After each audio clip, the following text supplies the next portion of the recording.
Hollywood, tanta cámara, pero despois xa poñemos en silencio os móviles para poder ter a charla tranquilos. Imos dar comenzo entonces esta terceira conferencia que corresponde ao 12º ciclo das Xornadas de Información Sociosanitaria que celebramos aquí en Outes. Como sempre, facer os agradecementos ao Concello de Outes, ao Centro Social, ao Centro de Saúde, a Disbismur, que é a Asociación de Discapacitados da Bisbarra de Muros. Este será o obsequio que tedes, será a Ponte do Ruso, e está feito pola xente de Disbismur, pola xente da Asociación de Discapacitados. É auténtico, non hai outro como este. A asociación, bueno, eso despois ao final lo explicaremos. A Asociación Cultural Terra de Outes, temos aquí o panel e a Vicente, a quien agradezo que faga o traballo que está facendo, que como sabedes antes de que acabe a charla xa estamos todos na nube e xa estamos en Facebook e por aí rulando.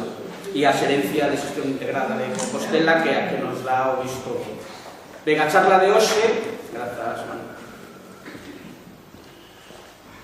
A charla de hoxe ten un título un pouco diferente aos que acostumbramos a ter, pero eu quería, máis que nada, quitar esa trascendencia que se le está dando ao tema dos vellos e que son un problema, xa lo comentaba na última charla que tuvemos para presentar esta de hoxe, que todo é negativo, é dicir, ser vello parece ser que non hai pensións, que son unha carga que non sei que non sei cuánto, todos son problemas negativos, cando en realidade chegar a vello o que queremos todos. E os vellos dos que tanto problema teñen son os nosos pais, son os nosos avós, non son extraterrestres que caigan e que aparezca xente con máis de 65 anos como as setas. Pois non é así, todos queremos chegar a ser vellos e esperemos que cando sexamos vellos se nos recoñece como tales, que para eso traballamos durante moitos anos para ter, ao final, unha calidade de vida digna. Non pedimos nada especial, simplemente que se nos recoñeza como vellos, que se nos devolva todo o que pagamos durante moitos anos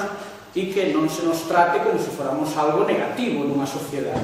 Todas as sociedades xerontolóxicas son sociedades sabias, son sociedades ricas, son sociedades que son capaces estas persoas de influenciar na xente máis xoven para seguir uns mínimos de calidade ética, social, política, etc. Entonces quería poñer este título de Galicia, País para Vellos, recordando a película de Bardem, que a verdad é un pouco demasiado sádica esa peli, pero bueno, quería ter un título así rechamante para que teñamos a sorte de contar co doctor Miguel Vázquez Vázquez, me di que xa é doctor, xa podemos chamarle de verdad, porque xa fixo doctorado, entonces é doctor propiamente. Miguel Vázquez é a terceira vez que ven aos ciclos daqui de Outes, é o presidente da Sociedade Galega de Xeriatría e Xerontoloxía, esta é a segunda vez, porque despois o deixaches e agora volves a ser presidente da Sociedade Galega de Xeriatría e Xerontoloxía, que desde logo como é presidente debe ser o que máis sabe dos vellos, porque para iso é presidente desta sociedade, non é de dermatoloxía, non de medicina interna, non é dos xerontolóxicos máis maiores de todos. Entonces, bueno, él nos vai, como veredes, a dar unha charla que espero que, polo menos, seamos capaces de cambiar ese concepto de ser vello é un problema, cando en realidad é o que queren facernos ver, pero non é así en absoluto, e que esperemos que todos cheguemos a ser vellos.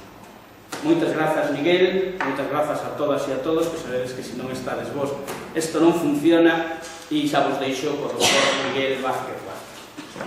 Moitas grazas.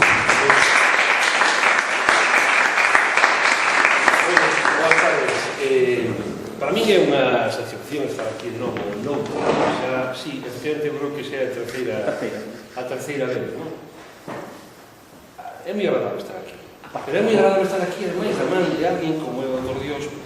Eu xa conozco, o sea, hai moitos anos.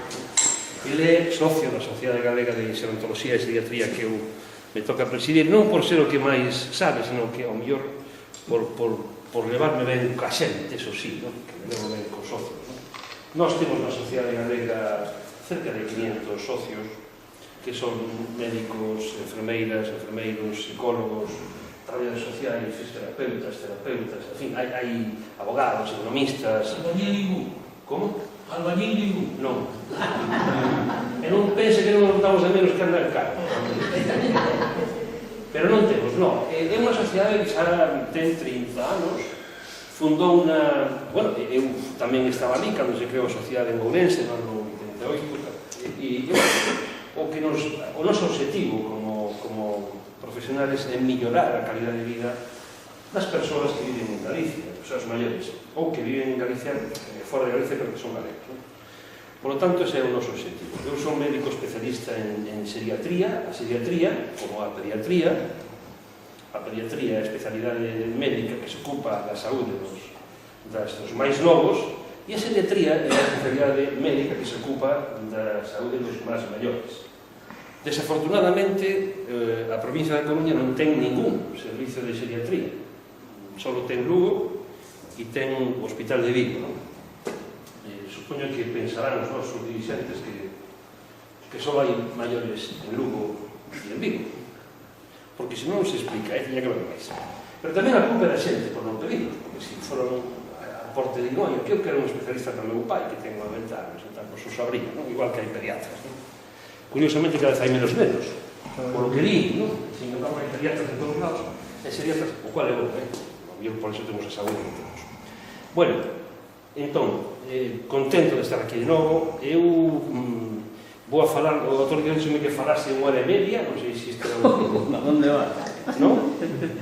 O igual era menos, pero bueno, vostedes cando vexan que falo de máis, miran o reloj e tal, se acuerdan un pouco. Explíquenos que nós non sabemos a ver se pescamos a ver.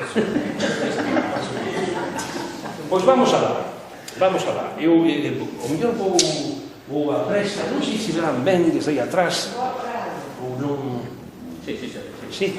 Bueno, pois aquí era o director científico, pero realmente o doutor Dios é moito máis que isto, porque é un pouco a alma destas jornadas que xa van pola 12ª edición, e polo que me dixo, esta é a conferencia número 91. Cando faga a cena, avísame que veña. Coincide no seguinte ciclo. O avellentamento, as diapositivas están en castelán porque, bueno, non as traduzo porque ando por aí a veces polo mundo dando aquí e alá, bueno, Nacións Unidas, que é un organismo internacional, di que o avellentamento é unha das grandes transformacións sociais do século XXI. O sea, a longevidade humana, a longevidade é o número de anos que estamos a vivir, a longevidade humana está convertíndose nun dos grandes fenómenos que vai cambiar a vida neste século. Vai cambiar moitas cousas, a nosa forma de traballar, os anos de traballo, a nosa forma de vida, hasta a nosa religión de Nacións Unidas. Vai a cambiar moitas cousas. Miren, en Galicia estamos aquí un problema, pero así con 4 números, porque tiñan ustedes nada máis, cando un fala de 1 millón de persoas, diste, bueno, 1 millón de persoas non é moito, 1 millón de persoas son moitas. A Serra de Outes ten bastante menos, non? 6.200. 1.200. Por lo tanto, son 1000 veces Outes. É 1 millón de persoas, 1000 veces Outes. Bueno, ahora mesmo, ano 2015, estou aí Antonte, había no mundo 901 millón de persoas, pero en 15 anos, no ano 2000, no ano 2015, pasamos de 600 millóns a 900 millóns. Pero no 2015 o 2030 as cousas van a ser bastante peores.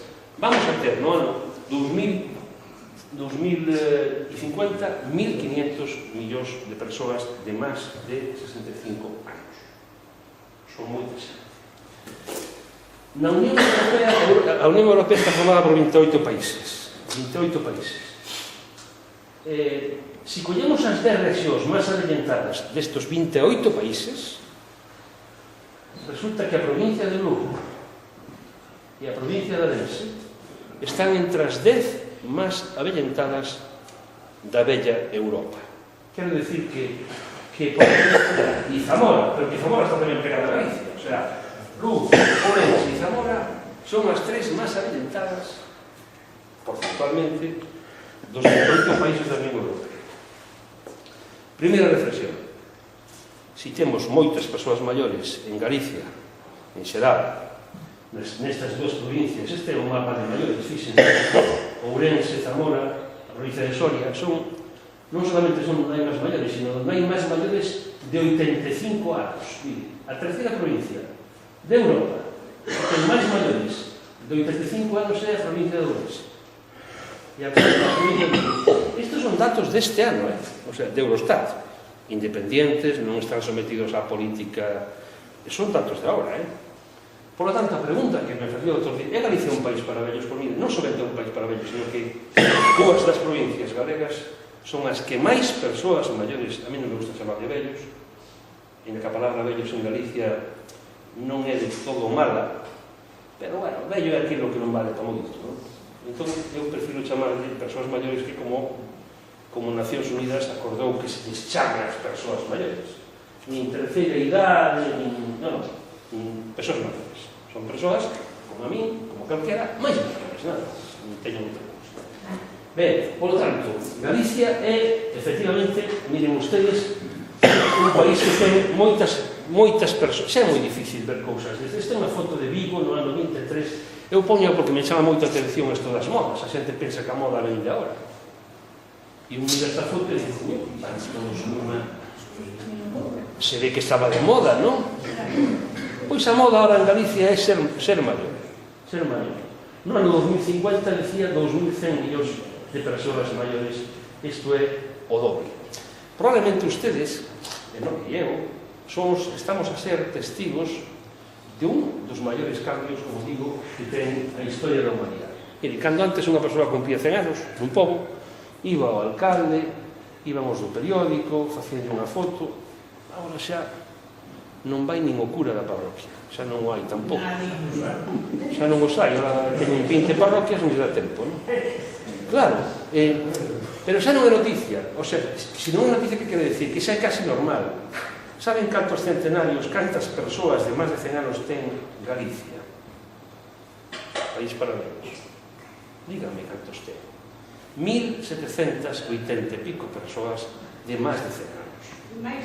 De máis de 100 anos. Polo tanto, chegar a 100 anos... 1.700, sí, en Galicia.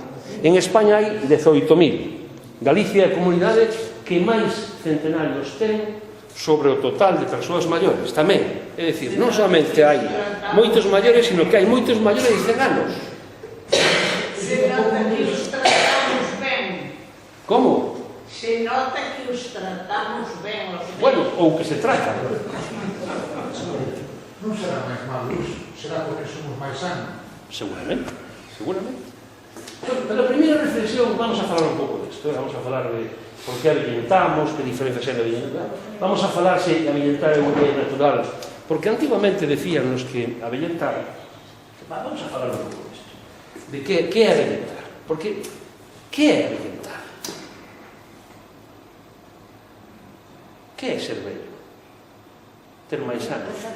Sí, ter máis anos, pero co mesmo número de anos hai persoas que non están igual de vellas, non é? Porque decimos, no, fulanito ten 80, pero non se lle vota, non é? E logo hai outro que di, bueno, ten 65, pero así é todo notase que os ten, non todos avellentamos igual, por lo tanto que algo pasa, non? Entón, avellentar decíamos que era un proceso universal, que en todo o mundo se avellenta. É verdad, pero non de todo. Nos países ricos avellentase mellor que nos países pobres, obviamente. Ser vello pobre é peor que ser vello rico. Non estou dicindo ningún descubrimento, pero é bon decirlo tamén, por tanto, decíamos que era irreversible, pois xa non é verdade tampouco. Miren, a famosa federación, unha organización americana que aproba os medicamentos e que é moi rigurosa, ven de aprobar, hai 2 anos casi xa, o primeiro medicamento anti-avellentamento. O sea, xa acaban de fabricar un medicamento que non somente impide que te fagas máis vello, sino que te recupera un pouco. De momento, o precio que ten fai que non sexa moi asequible, pero xa o hai, xa está comercializado, non? Despois nos decían que o avellentamento era contigo. No día seguinte eres máis vello que no día anterior. Eso é verdade.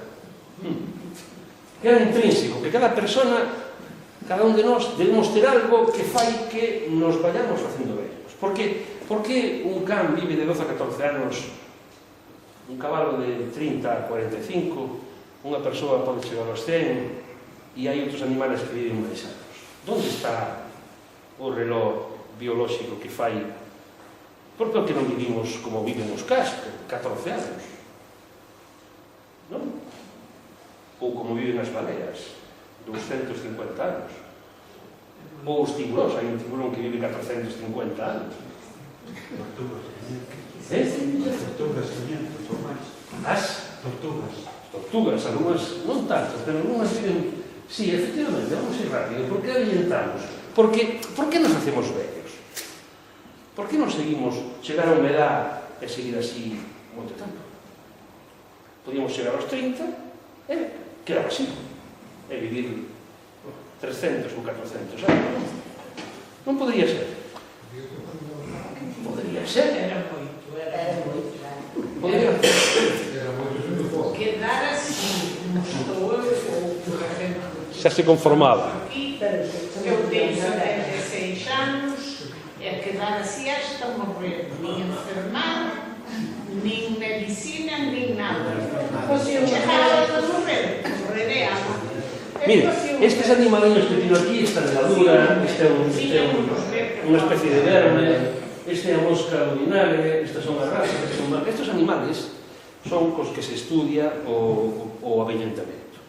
Entón, os científicos están a traballar en por que estes animales van avellentando, por que teñen definido os anos que viven, non? Porque unha mosca non vive 400 anos.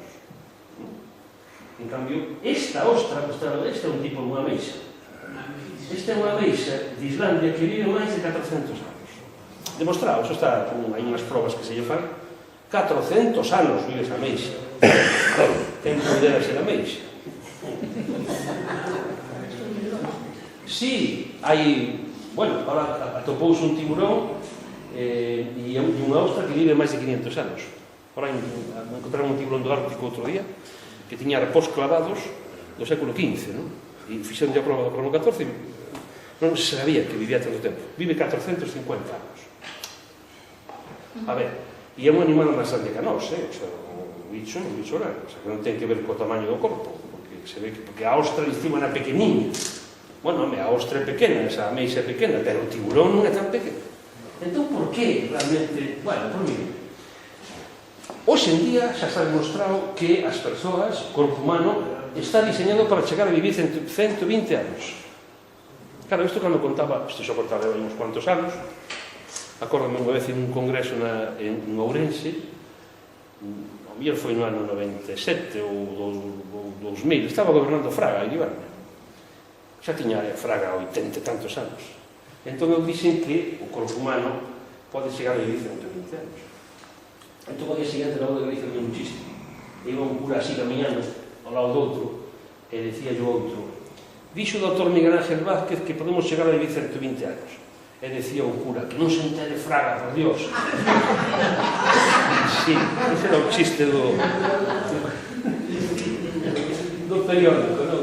Esta aldea vive 200 e pico anos, non? Bueno, pois miren, o certo é que non sabemos por que avellentamos. Non sabemos. Desde a historia do home estamos buscando non avellentar. No mundo da literatura, o mito de Fausto, a pedra da eterna xuventude, o sea, isto é unha historia que vai casi co ser humano, non? Estamos buscando por que realmente avellentamos. Hai moitas teorías. Este señor, por exemplo, Halflick, que traballou con un valenciano que era o jefe dos servicios médicos da NASA, o noso valenciano, eran daqueles que mandaban as moscas á luna para ver se a gravidade non avellentaba igual, non queda igual, senón xa estarían algúns vivindo na luna, seguramente. Entón non se sabe, hai moitas teorías, como digo, non vou a parar en isto, pero sí que é certo que hai moitas teorías que teñen que ver co avellentamento humano. Miren, esta é unha foto dunha señora rumana, non é de Outes, podía ser de Outes. Un ve a foto e digo, podía ser de Lugo, ou de Ourense, ou de Outes. Non hai moitas diferencias, non? Aí vai co... non sei como chamar aquí, enciño. Vai co enciño, pois tranquilamente. Mire, na literatura clásica, cando se falaba da vellez, e se explicaba por que avellentamos, a literatura decía que había unhas señoras que se chamaban as parcas, a vida é parca, as parcas que se chamaban Clótora, Quesis e Atropos, e eran tres señoras que regulaban o que vivía unha persona. Isto facían con un fío, había unha primeira que fiaba a roca, como se chama a roca? De fiar, a roca. Era a roca de fiar, non? E a segunda enrollaba a lá, e a terceira cortaba cando lle daba gana, sin permiso o fío, e cando cortaba o fío a persoa morría. Ainda se di hoxe, a vida está pendiente dun fío, non? Ainda queda na cultura, non? A vida está pendiente dun fío, non? Non. Evidentemente, xa sabemos que non se morre porque a señora Atropos corte o fío, que iso non é verdade, evidentemente. Entón, cando decimos que hoxe vamos a vivir 122 anos, outro día había un investigador en Salamanca, o famoso Bichelo, supoño, o Obrey de Obrey, este xa está dicindo que xa naceron os que van a vivir 130 anos e 140 anos. Pero criticaron por todas partes. Sí, pero María Blasco, a directora... Lle deron paus. A María Blasco, que é unha señora que é directora do Centro Nacional de Investigación sobre Cáncer en España, que traballou co Premio Nobel, de Medicina, está a decir o mismo, que xa os que nacen agora, xa van a vivir 130 anos. O sea, nós nacemos antes del tempo, claramente. Tíamos que nacer agora. Pero claro, Sabendo o que sabemos. inda que non se ipamos, é igual. Esta señora, Jean Calment, viviu hasta os 124 anos. O médico, cando tiña 117, recomendoulle que deixase de fumar. A señora dixo, bueno, por si acaso, le deixou, hai que dicir unha cousa, solo fumaba un pitillo ao día, despois de comer. E nin siquiera, según era, nunca o chegaba a mitad. Unhas caladas, gustaba lle darle un cada pitillo. E había moitos días que tampouco fumaba, pero unha división e o deixo, e deixou, por si acaso, non? E morreu con 124 anos, de verdade, O sea, entón, sí, se hai un corpo humano que chegou xa aos 124 anos, por que non vai haber outro? O doutor o mellor chega aos 124 anos. Por que non? Non, claro, por que non vostede? Ou vostede? Por que non? Bueno, o importante é chegar ben, porque o importante é chegar ben, Miren, para chegar ben, o que vou a dicir non descubre nada, ustedes xa o saben. A alimentación, fundamental. En Galicia comemos mal, eu como mal. Comemos demais. Aquí non hai ninguna festa. Se non se come, non hai festa. O sea, un vai a unha boda e non te pregunte como va a novia, non, que tal a comida? Se non había boa comida non era boa boda, non? Se facemos un cumpleaños ten que haber boa comida. Se veñen os primos a casa, facemos de comer. Comemos demais. Este é un problema. Ainda así, somos a comunidade que ten un porcentaxe de persoas maiores moi avellentadas. Por lo tanto, non debe ser moi malo que comemos. Alimentación sana, actividade física. Aquí traballamos sempre. Aquí ninguén se subirá. Todo o mundo ten unha horta. Agora non tanto, pero hai uns cuantos anos todo o mundo sigue traballando. Xubilábanse e chegaban un día para... Bueno, a muller non que se xubilaba. A muller sigue traballando mentras pode, na casa. Pero traballaban incluso no campo. A muller era a que máis traballaba, moito máis que os homens. Os homens chegaban a noite e marchaban para o bar. A muller chegaba a noite e iba a moxir as vacas, a estar a cuadra, a facer a cea. Sí, o home marchaba moi cedo a traballar, pero cando era noite volvía para casa, se cambiaba e marchaba para o bar. E a que seguía traballando era ela. A gran formiga traballadora da terra galega. E mire, e dúas cousas máis, as relacións sociais, levarse ben ca xente, e sobre todo ter unha razón para vivir. Mire, eu cando lles digo que vamos a chegar a vivir 124 anos, o que quero que pensen é unha cousa. Porque al cabo, a xente toda digo, eu teño 85 anos, ahora xa, Total, si vas a morir aos 90, non morrer aos 90, pero se vas a chegar aos 110, o mellor, ainda podes hablar a casa, ou cambiar o coche, ou pintar o baño, ou facerte amigo de alguén, ou amiga de alguén. Comprende o que quero dicir? E aquí en Galicia pensamos que o ter 80 anos ou 85 anos xa está, xa ahora é un... Total, como que total? Total que? Total, esa señora de antes chegou a 124 anos. E logo non va a chegar a ti.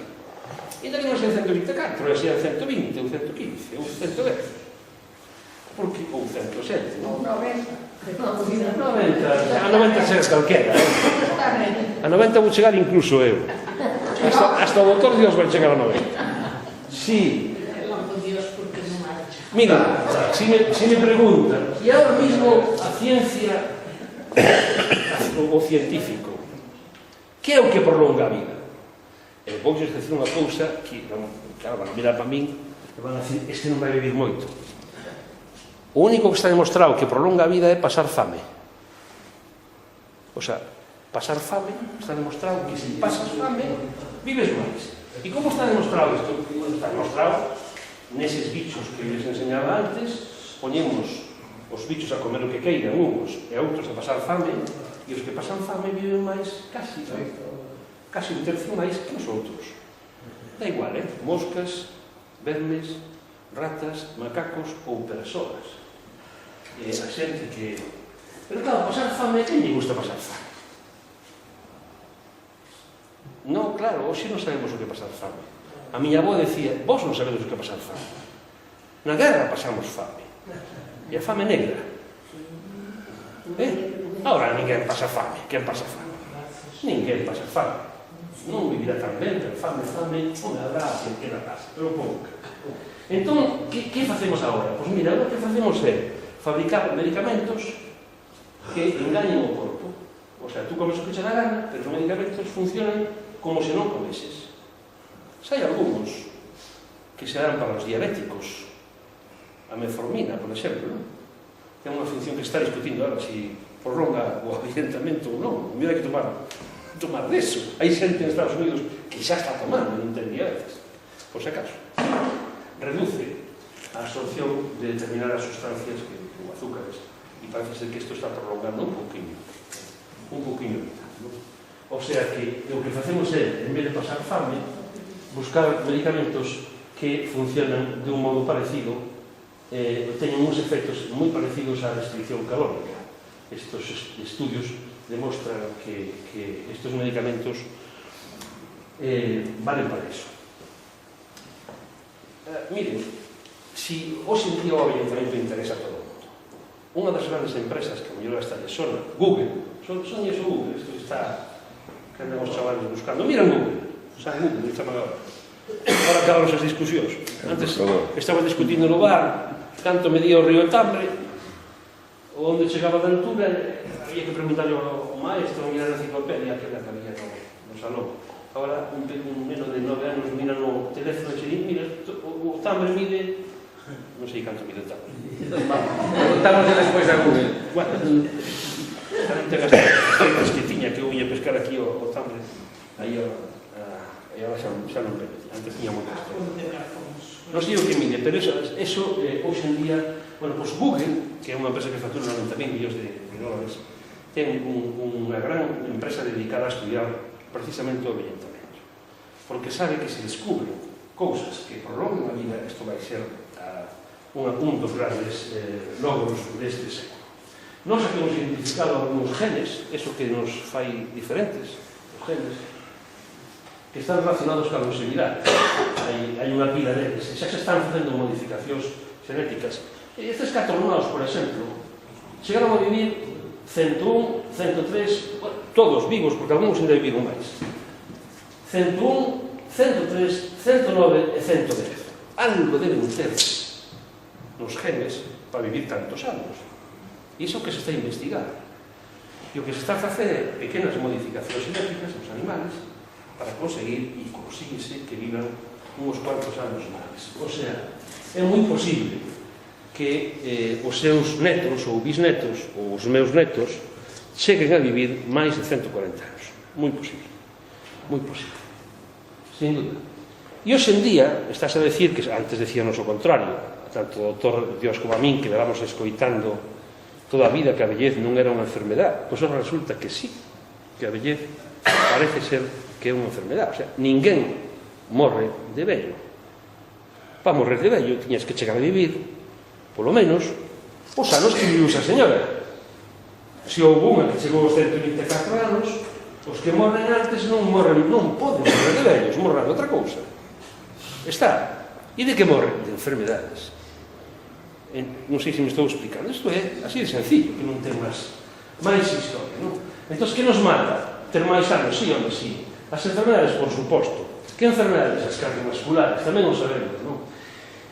E canto ten que ver cos nosos pais, ou mães, ou os avós, que a nosa xenética, e canto ten que ver cos estilos de vida. O sea, a xente aquí suele decir, bueno, vou vivir o que Dios queira. Como se Dios estivese preocupado de ti todo o día.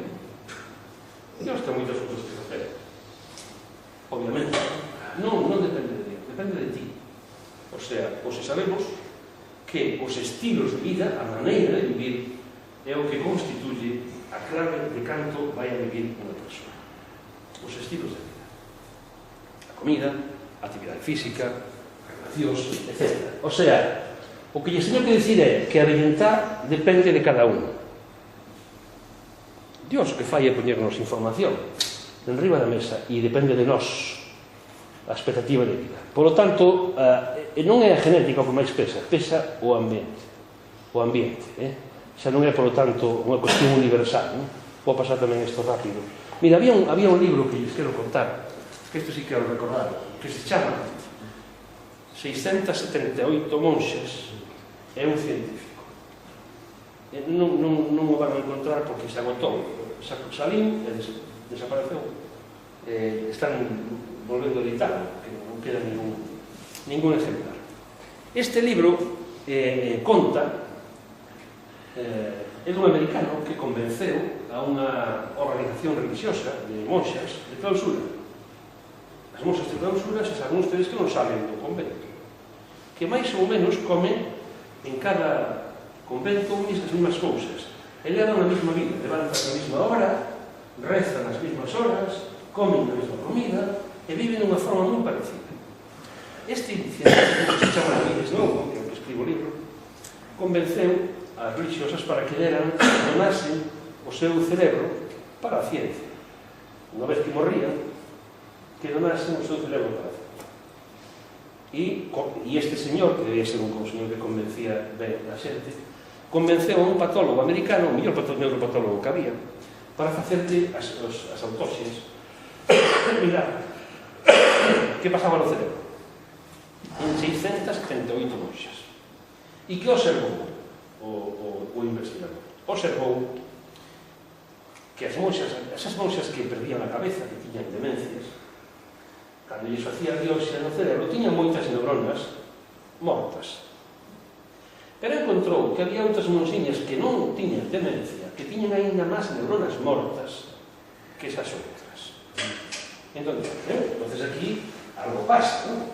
O sea, se nun cerebro de unha monxa que tiña demencia hai menos daño que en outras que non se les notaba nada, entón aquí algo pasa. O seguinte que fixo foi estudiar a que se dedicaban unhas e outras. Entón, as monxas que tiñan as tarefas máis sinxelas, limpiar, fregar, con menos daño cerebral, tiñan máis enfermedade. E as monxas que levaban as contas, as que eran as maestras, con máis daño cerebral, notábaselles menos. Me explico? E entón empezaron a investigar e dixeron, bueno, entonces, se se morre unha neurona, se lle morre igual a que limpia e a que fai as contas, por que a que limpia se lle nota máis que a que fai as contas? Porque as neuronas, cando se estimulan, siguen medrando. Vou poñer un exemplo. Voulle dar a man ao meu colega, e o meu colega vai dar a man a señora de atrás, se fai o favor, E a señora atrás vai a dar ao señor atrás. Veña, a outra man, se pode ser. Aí está. E agora, apreto aquí, e ti apretas ali, e usted apreta lá, e o meu aprete, chega a usted. Está, ben. Agora vamos a facer desaparecer o doutor. E usted sigue atrás. Agora, en que eu aprete, non lle chega nada. Morreu unha neurona, non podo transmitir a mensaxe. Pero se eu estiro un pouco o brazo, e a señora estira un pouco o brazo, dille a man agora, a señora atrás, dille outra man. Se eu apreto, usted pode apretar a ela, verdad? Chega. O que quero explicar é que facer traballar co cerebro é capaz de sustituir algunhas neuronas que morren. Está? Isto ten un nome na ciencia, chamase neuroplasticidade. E que hai que facer para estimular o cerebro? Bueno, que chaman por aí gimnasia mental. Facer cousas que estimulan o cerebro. Usted xa o fan. Hai xente que fai crucigramas, xente que aprende a cantar, xente que aprende a escribir ca man esquerda ou a camiñar para atrás. Calquer cousa que non fagan, os máis novos aprender un idioma, non? Facer cousas que non facemos está demostrado que é capaz de evitar, por exemplo, o daño que produce algunhas enfermedades que están asociadas ao ambientamento, non? Este é un dos grandes descubrimentos do final do século XX, non? E que se está a traballar moito que ten que ver ca neuroplasticidade, non? Hoxe en día, 78 anos, quen tiña 78 anos? Era usted a que tiña 78 anos? Quen tiña 73? Quen é? 76. Pois mire, este señor que ten 78 anos anda subindo as montañas de 8.000 metros, xa leva 12 e vai polas 14. O carro ten 78 anos. Subir unha montaña onde non hai oxígeno é un burro físico. Cando un escoita, papá, o avó, por que non vas ao bar a dar unha volta? Que ahora xa son moi maior, con unhas pernas, cansas, porque non vas nunca. Non porque ser moi maior, porque ao teu lado hai unha que ten 90 e vai todos os días. Entende o tempo? O sea, de quen depende? Non depende dos anos que temos, depende de cada un. O sea, a mí gustaríame que, despois desta charla de hoxe, que eu falar despois de... O mellor a seguinte teñamos que hacer tomando un café. Hai unha señora de 101 anos que vai todos os días camiñar pola carretera, sola. Claro, sola, sin problema. Porque, mire, como se chama usted? Araceli. Araceli, mire, Araceli. Moitas das cousas, a barreira, poñémola nós. É verdade que tamén non la pon a sociedade. Os fillos, mamá, ahora non vayas que teres moi maior. É verdade, non? O sea, a sociedade tamén nos limita, non? Se te botas un novio con 70 anos, te critica a xente, non? Pero cando che fai falta, aos 20 xoraban, claro, cando queres compañía aos 70, aos 20 xoraban a compañía, ou me faltaba máis. Me explico? O sea, somos nós mesmos e temos que mudar a sociedade. Galicia é un país de persoas maiores. Galicia é un país de vellos. Temos que facer un país no que realmente vivirse é agradable. O sea, a xente rise das discotecas as que van as persoas maiores. Pero se hai que ir, se son as mellores cousas, se bailar as cousas que van ben, bailar é maravilloso, estimula a atención, porque tens que seguir o ritmo, a motricidade, porque bailas, encima bailas con alguén, favorece a relación social, e riste e sinteste ben, a que non te gusta? O outro día no lugar estaba un señor que me pega aquele día, o Sena. Sí. 106. 106. Era como o filho a lugar. Pois as coplas que havia todas de antes, ele cantava as de antes. E depois o feiteiro colhia das coplas todas, pero aquele que era... Cousa boa. Bueno, mire, cabe pasan tantas cousas. Aquí había unha señora que era actriz, que igual ustedes se sona, la Bella Otero, se chamaba, que era aquí en Pontevedra, famosa en París. A Carolina. A Carolina, famosa Sea de Carolina. A Sea de Carolina. Sí, porque estaba ela. Esta señora tiña tanto medo a vellentar que cando cumpriu 60 e pico de anos, claro, non sería tan guapa, desapareceu no mundo, escondeuse, para que a xente non vise como avellentaba. O sea, dáballe vergoña ser velha. Nós, hoxe en día, cando ven alguén, resulta que che di: ai, que ben te vexo, que guapa estás moi nova. Un pensa que lle botan un piropo, e realmente o que están insultando. E logo ser vello malo. E logo ser vello... A unha persona que ten 95 anos e din: ai, que ben, que nova te vexo.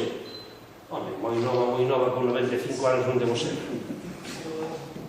Pero non é ningún piropo, porque hoxe en día parece que se eres máis novo, eres máis guapo. E un é igual guapo aos 20 anos, aos 40, aos 50 e aos 90. Se te comparas os de 90, aos 90, os de 50, aos 50, os de 30, aos 30... Claro, se comparamos os de 50 con os de 20, pois mira aquí que cousa.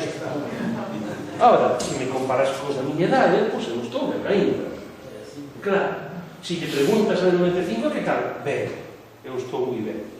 Porque eu, polo menos, de cabeza estou ben, e de corpo vou indo, non? Me explico. Claro que somos guapos aos 70, aos 80, aos 90. Claro que sí. Eso saben ben ustedes. Non foi fácil que lo explique eu. Pero é bom que o recorremos, non? Entón, que pasa con ser vello? Somos un estorbo.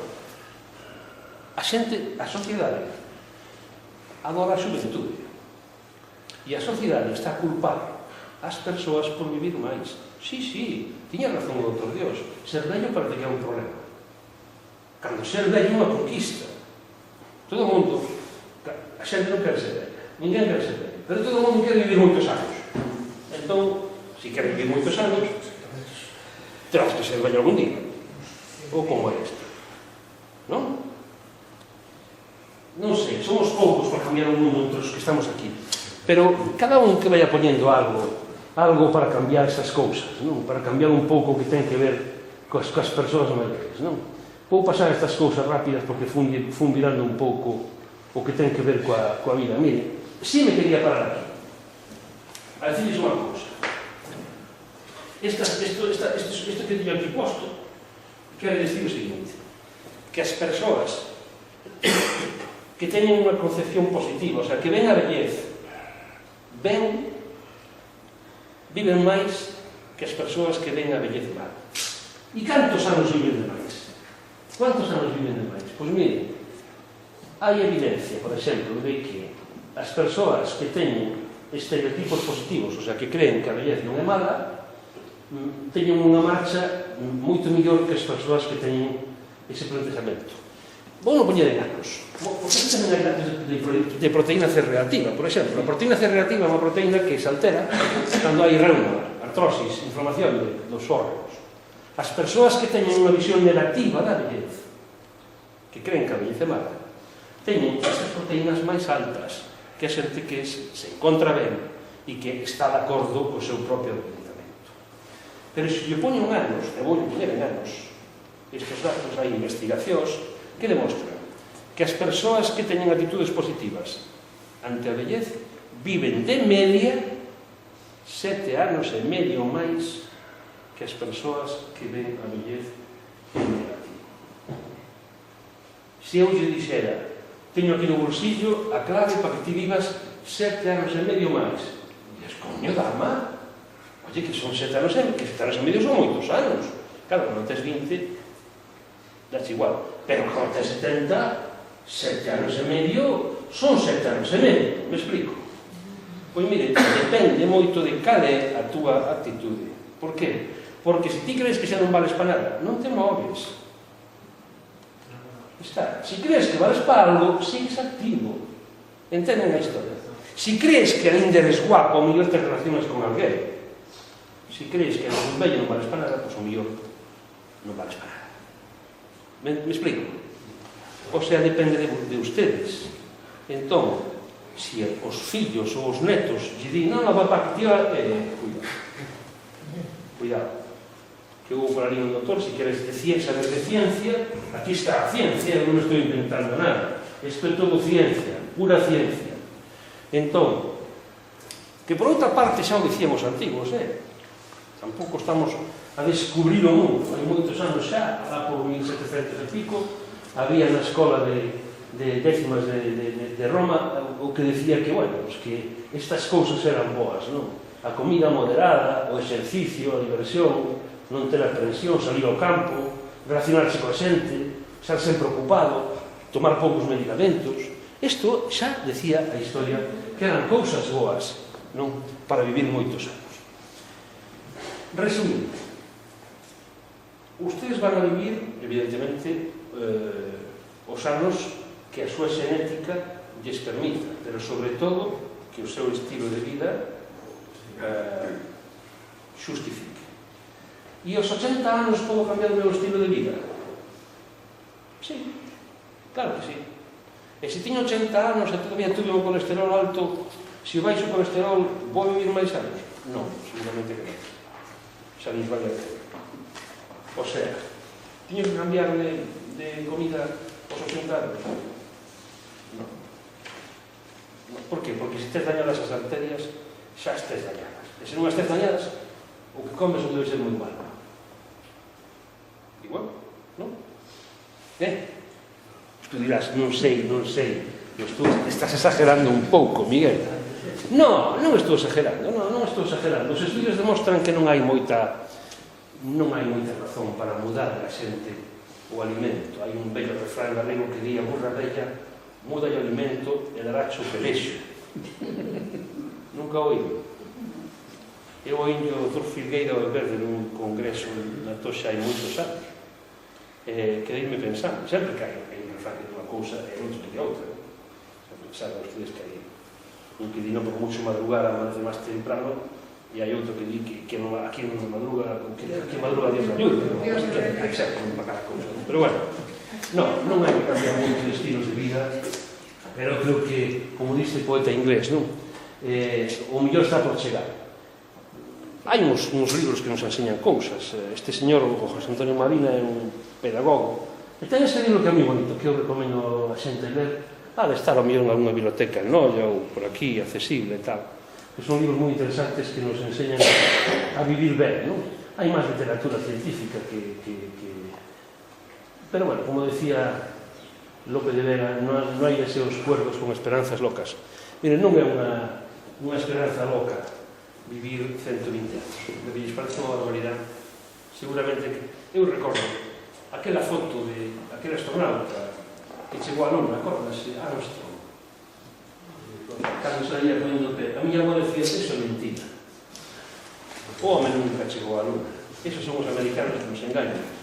É verdade que os americanos nos engañan, pero no da Luna, eu creo que ali chegamos, ali chegou o home a Luna. É verdade que chegou. É verdade que chegou. Claro que é verdade que chegou. Temos que facer unha conferencia sobre eso. Non me creo nada. Do Luna. Eu desde que vin a bandeira aquela de tela estirada onde non hai gravedade, a ver como fixeron para estirar a bandeira. Chegamos a Luna, xa estamos chegando con sondas a moito máis lexos. Sí. E igual que a ciencia consigue esas cousas, supoño que vivir 120 anos non vai a ser ningún logro imposible. Eu creo que non o vai a ser. Que haxa 1.700 maiores en Galicia que vivan máis de 100 anos tampouco é imposible. De feito, tres das persoas que teñen ahora mismo dos 10 de máis anos que hai en Galicia, eu conozco a 3 delas que son en Pontevedra, unha ten 109, outra ten 107 e outra ten 106. E as 3 hai que velas. De feito, tiña unha foto, non sei por que non saliu, que a próxima aí antes, porque sale unha delas nunha foto moi guapa, además sale moi guapa, a ver se encontro e apoio para a cabeza. Non é imposible cumprir 100 anos. Entón, cando eu hoxe, pola mañá, fun ao enterro da nai dunha amiga, e a amiga me dixo, bueno, miña nai xa tiña 90 anos a cumprir. Non, tua nai podía ter 100 anos, ou 110. Non, 90 anos non é unha barbaridade. O importante non é ter 80 ou 90, é telos ben, é chegar ben. Realmente eu non quero vivir moitos anos se vou vivir mal. Eu quero vivir moitos anos se son vos. Aí sí. Está? E entón, para que sexan vos, depende de vostedes. Temos que pensar que van a ser vos e temos que levantarnos e temos que movernos. Pero bueno, eu estou seguro que os que están aquí sentados, hoxe, as que están aquí sentadas, Araceli, non, se están aquí sentados é porque lles interesa a vida, porque lles interesa a vida, lles interesa o coñecemento. Estou seguro que estou diante probablemente das persoas que teñen máis interés. Habrá moitas outras que non puderan vir ou que non quixeran vir, pero as que están aquí sentadas eu sei positivamente que son xente interesada. Por lo tanto, isto que estou a falar, estou seguro que de alguma maneira ustedes van a tratar de incorporarlo na vida e eu con eso satisfeito. Cando ven a falar aquí, eu levo falando estes temas 30 anos, no ano 85 empecé con isto da seriatría, cos cursos de doutorado do Dr. Jiménez Herrero. O sea, levo moitos anos dedicado a traballar con persoas maiores.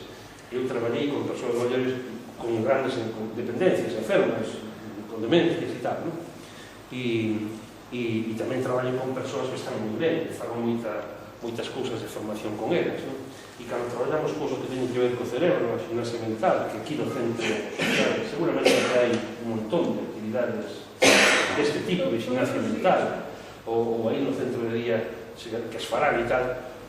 Bueno, pois eu creo que non fai falta vir aquí, o que fai falta é convertir cada día nun día distinto, cada día ter alegría, ter ganas de vivir, ter ganas de relacionarse ca xente e non permitir, desde logo, que nin a sociedade, nin os fillos, nin os veciños nos limiten aquilo que nos gusta. Se nos gusta bailar, bailamos.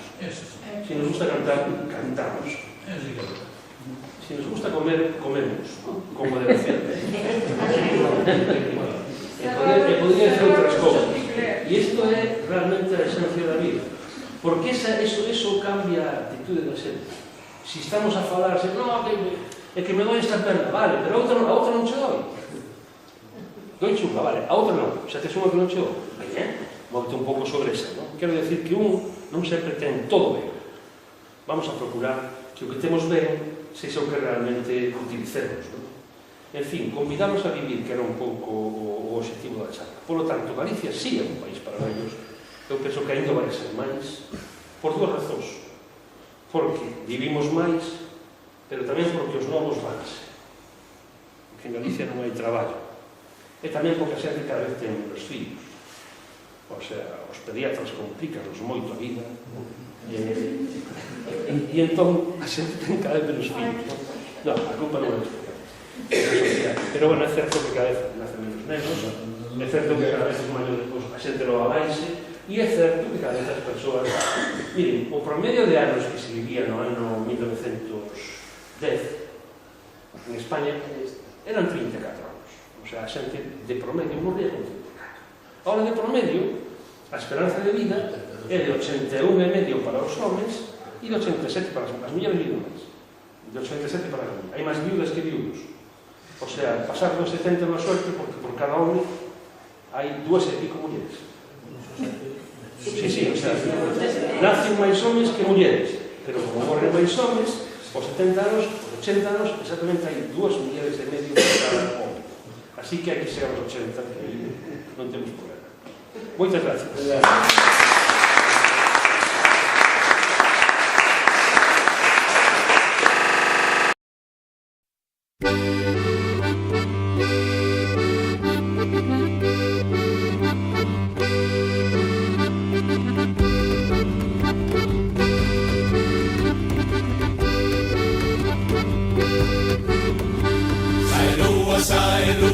Sae lúa dos honrados, que se volven a quererse os amores olvidados.